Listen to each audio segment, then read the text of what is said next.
నీలిమ తెలంగాణలో చూసాం మనం ఫోన్ ట్యాపింగ్ కు సంబంధించి పూర్తిగా పోలీసు వ్యవస్థలో ఉన్నటువంటి ఒక పెద్ద అధికారుల దగ్గర నుంచి సామాన్య అధికారుల వరకు కూడా అంటే కానిస్టేబుల్ వరకు కూడా ఈ వ్యవహారంలో ఉన్నటువంటి వాళ్ళందరినీ కూడా బయటకు తీస్తున్న పరిస్థితులు కనిపిస్తా ఉన్నాయి. ఇప్పుడు నల్గొండకు సంబంధించినటువంటి ఈ అంశానికి సంబంధించి ఇష్యూ అంటే ఇద్దరు కానిస్టేబుల్ కూడా పూర్తిగా ఒక గంజాయి స్మగ్లింగ్ చేసే వాళ్ళతో కావచ్చు, లేదంటే ఇటు రౌడీ షీటర్లతో కావచ్చు సెటిల్మెంట్లు చేయించారు, ఫోన్ ట్యాపింగ్లు చేసి అనే ఆరోపణల నేపథ్యంలో వాళ్ళిద్దరిని హైదరాబాద్ కూడా తీసుకొచ్చిన పరిస్థితి కనిపించింది. ఫోన్ ట్యాపింగ్ కేసులో ఇటీవల నల్లగొండ జిల్లాకు చెందిన ఇద్దరు కానిస్టేబుళ్లను వెస్ట్ జోన్ పోలీసులు అదుపులోకి తీసుకున్నారు. వెంటనే వారిని హైదరాబాద్ తరలించారు. వీరిలో ఒకరు రౌడీ షీటర్లతో కలిసి సెటిల్మెంట్లు, గంజాయి కేసు నిందితులు, పేకాట నిర్వాహకులు, ఇతర నేరస్తులను టార్గెట్ చేసి కోట్లలో వసూళ్లకు పాల్పడినట్లు విచారణలో తేలింది. ఏడాదిన్నర కిందట ప్రతిష్టాత్మకంగా జరిగిన మునుగోడు ఉప ఎన్నిక సమయంలో ప్రతిపక్ష నేతల ఫోన్లను ట్యాపింగ్ చేసినట్లుగాను గుర్తించారు. ఇంకా అనేక ఆరోపణలు ఉన్న నేపథ్యంలో అవి నిజమని తేలితే అరెస్ట్ చేసే అవకాశం ఉన్నట్లు సమాచారం.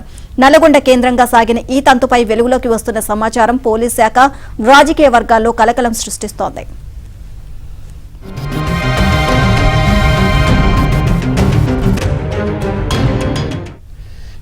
ట్యాపింగ్ కేసులో నల్గొండ జిల్లాలో పనిచేస్తున్న ఒక సిఐని విచారించడంతో మొత్తం వ్యవహారం బయటపడింది.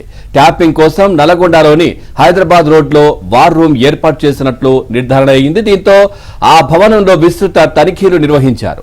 వార్ రూమ్ లో పనిచేసిన పోలీస్ అధికారులు, సిబ్బందిని కూడా గుర్తించారు. వారి నుంచి వివరాలు సేకరించే ప్రక్రియ కూడా సాగుతోంది.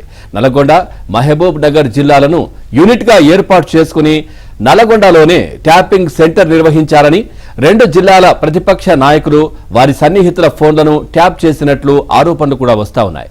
ఇక ట్యాపింగ్ లో కీలక నిందితుడిగా ఉన్న ఎస్ఐబి మాజీ చీఫ్ ప్రభాకర్ రావు నల్గొండ ఎస్పీగా పనిచేశారు. అప్పుడు ఏఎస్పీగా ఉన్న అధికారి తర్వాత ఎస్పీ అయ్యారు. ఆ పరిచయాలతో వివాదాస్పద కానిస్టేబుల్ ను ట్యాపింగ్ టీంలో చేర్చుకున్నట్లు సమాచారం. ఇక టాస్క్ ఫోర్స్ సిసిఎస్ లలో పనిచేసిన ఇతడికి ట్యాపింగ్ లో కీలక బాధ్యతలు ఇవ్వడంతో అడ్డగోలు వ్యవహారాలకు పాల్పడినట్లు చర్చ సాగుతోంది.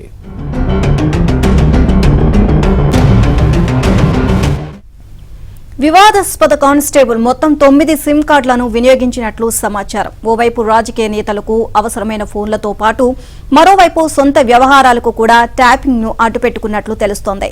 మహిళల ఫోన్లను ట్యాప్ చేసి వ్యక్తిగత సంభాషణలు విని లోపర్చుకునేవాడు అని సమాచారం. తాను కన్నేసిన మహిళలు, ఉద్యోగినులను వేధించాడు అని చెప్తున్నారు.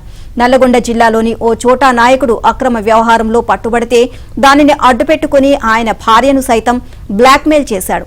ఇతడి బాధితుల్లో కొందరు త్వరలో బయటకు వచ్చి తమ గోడు వెళ్లబోసుకోవాలని భావిస్తున్నట్లు సమాచారం. రియల్ వ్యాపారులను టార్గెట్ చేసి భారీగా వసూళ్లకు దిగడంలో వివాదాస్పద కానిస్టేబుల్ ది కీలక పాత్రగా చెప్తున్నారు. అక్రమ దందాలు చేసే రైస్ మిల్లర్ల నుంచి నెలవారీ మామూళ్లు, పేకాట శిబిరాల నిర్వాహకుల నుంచి వసూలు చేసేవాడు అనే ఆరోపణలు ఉన్నాయి.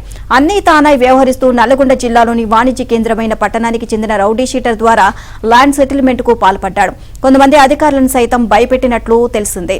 గుర్రంపోడ్ వద్ద మాజీ పోలీసు బాస్ బినామీలకు దాదాపు 9 ఎకరాల తోటను ఇప్పించడంలో కీలక పాత్ర పోషించినట్లు సమాచారం.